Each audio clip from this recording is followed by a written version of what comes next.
Nakahanda rin daw humarap si dating Ateneo head coach Tom Baldwin sa National Bureau of Investigation. Sa gitna po yan ng investigasyon pa rin sa pagkamatay ng student athletes na sina Rene Baterbonia at Divine Adili. Para po sa Express Report, nasa linya ng telepono si Gio Robles. Gio, kailan daw nakaschedule na humarap naman dyan sa NBI si Coach Baldwin?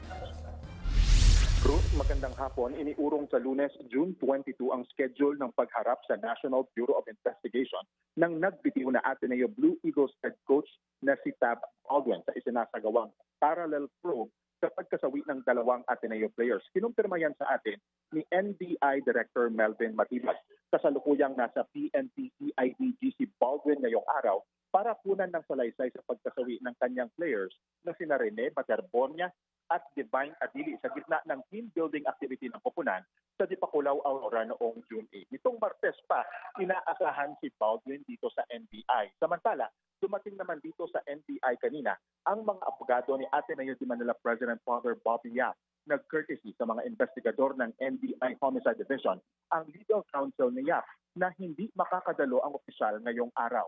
Nagkaroon daw kasi sa conflict ng schedule ni Yap dahil nataon ang pagpapatawag sa kanya ng NBI sa graduation ng Ateneo. Ipinasabtina ng ahensya si Yap para sa mga dokumentong kailangan mula sa universidad na kailangan sa investigasyon sa pagkasawi ng dalawang Ateneo student athletes.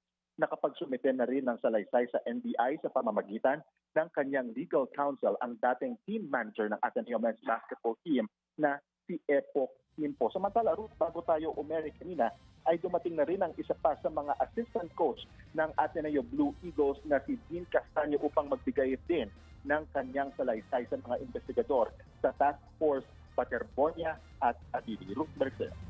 Yan po ang Express Report ni Gio Robles mula sa Pasay City. Mga kapatid, Ruth Cabalco, para sa mabilis na pasada ng mga balitang dapat niyong malaman, mag-follow at mag-subscribe sa social media pages ng News 5.